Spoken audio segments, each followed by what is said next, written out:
Hello guys. उस दिन हम लोगों ने अपने बात करी थी कि एआई का यूज़ जो है करके हम लोग क्या क्या बेटर कर सकते हैं, कैसे कैसे हम लोग अपने एआई का यूज़ करके उसको हर तरीके के काम के लिए यूज़ कर सकते हैं, चाहे वो जॉब ढूंढना हो या कोई नया प्रोजेक्ट बनाना हो या फिर किसी भी क्षेत्र में। तो आज हम लोग यूपीएससी के लिए यही काम करने जा रहे हैं। मैं आपको दिखाऊंगा किस तरीके से हम लोग एआई का यूज़ करके बेस्ट ऑफ द बेस्ट चीज़ें फाइंड आउट कर सकते हैं। सपोज़ देखिए, कई सारे सर्वर हैं। एक डीप सीक है, आप लोगों को पता है। दूसरा है ग्रॉक, और तीसरा है गूगल का एआई स्टूडियो। ठीक है, गूगल का एआई स्टूडियो है। तो कई सारी चीज़ें हैं। गूगल का एआई स्टूडियो प्रॉम्प्ट है। ठीक है, यहाँ पे भी आप अपने हिसाब से सर्वर चेंज कर सकते हैं या फिर कुछ टाइप कर सकते हैं। अब जैसे सपोज़ करिए कि आपको कुछ भी मेंस रिलेटेड फाइंड करना है, या सपोज़ करिए कि आपको कुछ प्रीलिम्स रिलेटेड फाइंड करना है, तो आप इस पे दे सकते हैं। सपोज़ आपको प्रॉम्प्ट लेकिन एकदम सही डालना होगा। जैसे मान लीजिए आप क्या पढ़ना चाहते हैं, जैसे साइंस एंड टेक पढ़ना चाहते हैं, या इन्वायरमेंट पढ़ना चाहते हैं, या एक इंडियन इकॉनमी पढ़ना चाहते हैं, तो आपको उस हिसाब से प्रॉम्प्ट देना चाहिए। जैसे अगर मैं आपको एक प्रॉम्प्ट लिख के दिखाऊं कि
तो हम लोगों ने प्रॉम्प्ट क्या दिया है कि give me a detail analysis of Indian space sector and its technologies and a new development which happened recently and which are relevant for the UPSC CSE exams and also try to make it crisp and to the point and also if you can design a few MCQ based on the previous year question of UPSC. तो हम लोगों ने ये prompt दिया। इस prompt के basis पे हम लोगों को स्पेस सेक्टर के बारे में बता देगा, जो यूपीएससी से चीज़ें रिलेवेंट हैं वो कंटेम्प्रेरी और करंट अफेयर्स ऐड कर देगा, और कुछ एमसीक्यू भी ऐड कर सकता है।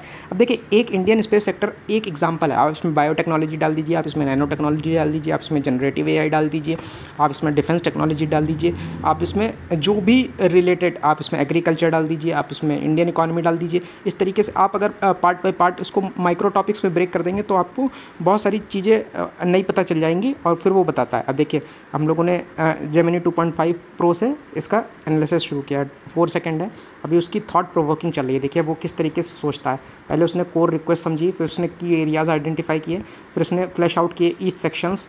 ठीक है, देखिए सब कुछ वो यूपीएससी के हिसाब से कंटेंट जनरेट कर रहा है। सैटेलाइट्स, फिर कम्युनिकेशन, फिर रीसेंट डेवलपमेंट देखिए, Chandrayaan 3, Aditya L1, Gaganyaan, in space, new space policy, FDI policies, फिर उसके सिग्निफिकेंस, चैलेंजेस, यूपीएससी के हिसाब से रेलेवेंस। ठीक है, ये सब उसने किया। अब उसने एक आउटपुट दिया है। आउटपुट क्या है? तो ये आउटपुट आप देखिए ये कंटेंट ऐसा कंटेंट है जो मोस्टली मेरे हिसाब से कोई कोचिंग इंडस्ट्री भी शायद कभी ही बना पाए। ठीक है, तो ये आपको धीमे धीमे सीखना आना चाहिए।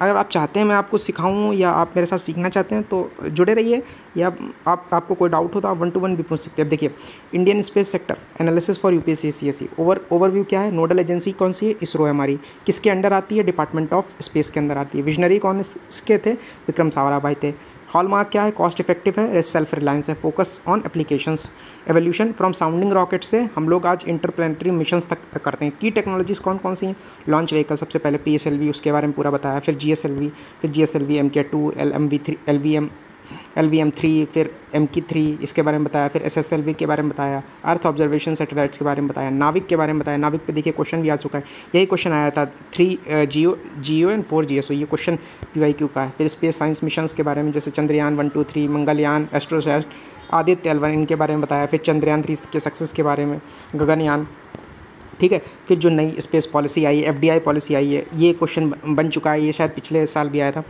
इस तरीके के क्वेश्चन आपको टेस्ट सीरीज़ में बहुत सारे मिल जाएंगे। न्यू स्पेस इंडिया लिमिटेड से रिलेटेड क्वेश्चन आपको टेस्ट सीरीज़ में मिल जाएंगे। प्राइवेट प्लेयर से रिलेटेड बहुत सारे, जैसे विक्रम हो गया, अग्निकुल, इनसे रिलेटेड आपको क्वेश्चन टेस्ट सीरीज़ में मिल जाएंगे, ठीक है। देखिए आपके पास सब कुछ है एक तरीके से, ये प्री और मेंस का कंटेंट एक ही जगह पे है। फिर सिग्निफिकेंस इंडिया के लिए क्या है, उसके चैलेंजेस क्या है, फ्यूचर आउटलुक्स क्या है। अब इसका रेलेवेंस उसने UPSC रेलेवेंस बता दिया कि GS3 के science and tech achievements of Indians, ये जो सिलेबस है उसके बेसिस पे ये है। अब इसने कुछ क्वेश्चंस भी बता दिए हैं। क्वेश्चन क्या है, अब जैसे ये क्वेश्चन दिया गया है कि आदित्य L1 मिशन के हिसाब से ये क्वेश्चन आप करिए कि it is India's first dedicated scientific mission to study the sun, the spacecraft is placed in halo orbit around the sun's Lagrange point L1. One of the primary object is to study CMEs and space weather drivers. तो उसमें कौन सा सही है, A, B, C, D। अब D तीनों ही option चूँकि सही है, उसने एग्जांपल भी दिया है। फिर नाविक का भी उसने क्वेश्चन बनाया है, यही लगभग GPS और ग्लोनास से रिलेटेड आया था, ठीक है। आपको ये पता होना चाहिए करेक्ट आंसर क्या है उसका। फिर देखिए third question, the establishment of in space से रिलेटेड ये क्वेश्चन है कि ये क्वेश्चन बहुत ही स्टैंडर्ड लेवल के क्वेश्चन है। ये क्वेश्चन हम लोगों के लिए बनाना भी डिफ़िकल्ट हो जाएगा, इतनी सही तरीके से जो काम ये AI करे दे रहा है, ठीक है। अब जैसे इसी तरीके से मैंने एक प्रॉम्प्ट DeepSeek पे डाला था, तो DeepSeek पे मैंने क्या प्रॉम्प्ट डाला, मैंने उस पर सबसे पहले मैं DeepSeek पे गया, तो DeepSeek पे मैंने सबसे पहले एक यहाँ आप DeepSeek पे इस पे जाइए, फिर इसकी जगह यहाँ पे डॉक्यूमेंट क्लिक करिए। जैसे ही आप डॉक्यूमेंट क्लिक करते हैं तो डॉक्यूमेंट क्लिक करने पे आपको वो वहाँ के डॉक्यूमेंट क्लिक करने पे, जैसे ही डॉक्यूमेंट आप क्लिक करेंगे तो तुरंत आपको वहाँ पे डॉक्यूमेंट अपलोड करने पड़ेंगे। तो डॉक्यूमेंट आप क्या अपलोड करिए, वहाँ पे कोई सा भी मेंस का पेपर उठा लीजिए आप, ठीक है, कोई सा भी मेंस का पेपर उठा लीजिए, वो मेंस का पेपर आप अपलोड करिए। फिर आप उसमें एक प्रॉम्प्ट डालिए, उसमें प्रॉम्प्ट आप क्या डालेंगे, प्रॉम्प्ट डालेंगे कि solve me this complete mains paper according to the UPSC student aspirant। अब उसमें क्या, solve me this paper according to the use and give me suggestions. Aspirant की जगह आप डालिए as a UPSC expert, sorry aspirant बता रहे हैं, expert, and give me suggestions. Also keep in mind क्या, keep in mind few things. अब वो कौन सी थिंग्स हैं, पहली that answer should not cross 250 words, ठीक है, answer should not cross 250 words. Also it should include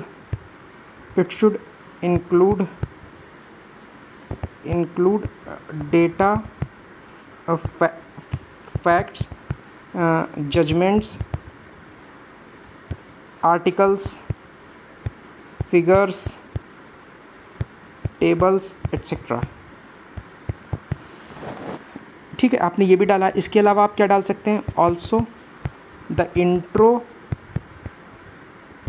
and conclusion, also the intro and conclusion should be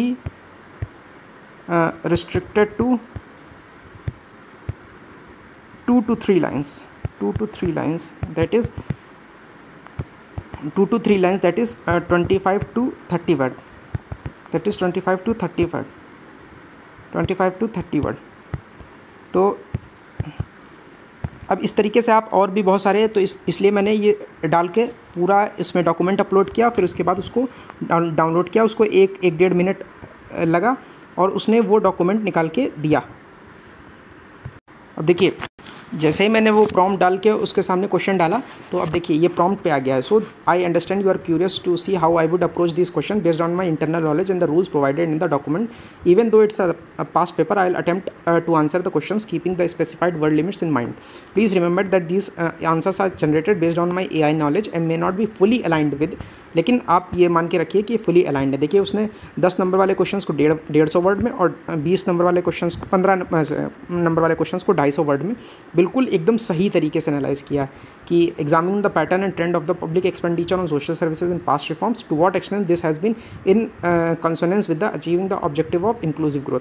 तो उसने बिल्कुल एकदम 150 वर्ड का अच्छा आंसर आपको लिख के दिया है। इसी तरीके क्वेश्चन नंबर 2 का, क्वेश्चन नंबर 3 का, factor responsible for the successful implementation of the land reforms, पहली स्ट्रॉन्ग पॉलिटिकल विल, दूसरा peasant mobilisation, effective bureaucracy, legal and institutional supports. फिर इसी तरीके से explain the role of millets, millets के भी सारे रोल उसने समझाए हैं। फिर what is the present scenario of IPR, तो weak industry academia linkages, funding gaps, complex regulatory hurdles, lack of market assessment, यही सब आप लिखते भी हैं उसमें। RFID पे एक क्वेश्चन है। फिर इसी तरीके से आप देखते जाइए उसने 250 वर्ड वाले आंसर को भी कितने अच्छे तरीके से क्वेश्चन समझा है। Discuss the merits and demerits, तो पहले मेरिट्स बता दिए हैं कि लेबर कोड्स की क्या है, consolidation, simplification, universal minimum wage, फिर फॉर्मलाइजेशन, इम्प्रूव्ड OS स्टैंडर्ड्स। फिर डीमेरिट्स क्या है कि concern for the worker rights, ambiguity, potential dilution, centralisation, यही सब तो हैं। और फिर प्रोग्रेस में उसने एक कंक्लूजन भी बेटर सा लिख के दे दिया। उड़ान स्कीम्स के मेरिट्स डीमेरिट्स उसके बारे में पूरा समझाना, प्रधानमंत्री कृषि सिंचाई योजना, ये सारे उसने 250 वर्ड में लिख के पूरे डाले हैं। फिर इसी तरीके से elucidate the importance of the buffer stock for stabilisation of agriculture prices in India, what are the challenges associated with the buffer stock, discuss. तो इस तरीके से आप देखिए 20 के इस तरह देखिए आप 20 के 20 आंसर उसने काफ़ी अच्छे तरीके से लिख के दे दिए हैं। तो आप क्या कर सकते हैं, अब आपको कहीं पे बहुत दिमाग लगाने की ज़रूरत नहीं है। आप AI का यूज़ करके अपने लिए MCQ से लेके आंसर एवेल्यूएशन तक हर चीज़ कर सकते हैं। आप कंटेंट डेवलपमेंट पे काम कर सकते हैं, बस आपको यूज़ करना आना चाहिए। इसके लिए बहुत सारी ऐप्स हैं, मे बी आप एंथ्रोपो की यूज़ कर सकते हैं, क्लॉड यूज़ कर सकते हैं, जेमिनी यूज़ कर सकते हैं, आप डीपसीक यूज़ कर सकते हैं, आप ग्रॉक यूज़ कर सकते हैं। ग्रॉक काफ़ी अच्छा काम करता है। तो आपको वो यूज़ करना आना चाहिए, आपको प्रॉम्प्ट लिखना आना चाहिए, आपको कैसे ये काम करता है ये करना आना चाहिए। अगर आप ये सीख जाएंगे तो आप अपनी एफिशिएंसी बहुत अच्छे तरीके से इंक्रीज़ कर सकते हैं। Thank you. अब इसके बाद किसी नए टॉपिक पे AI का यूज़ लेके आऊँगा। तब तक के लिए धन्यवाद, बाय बाय।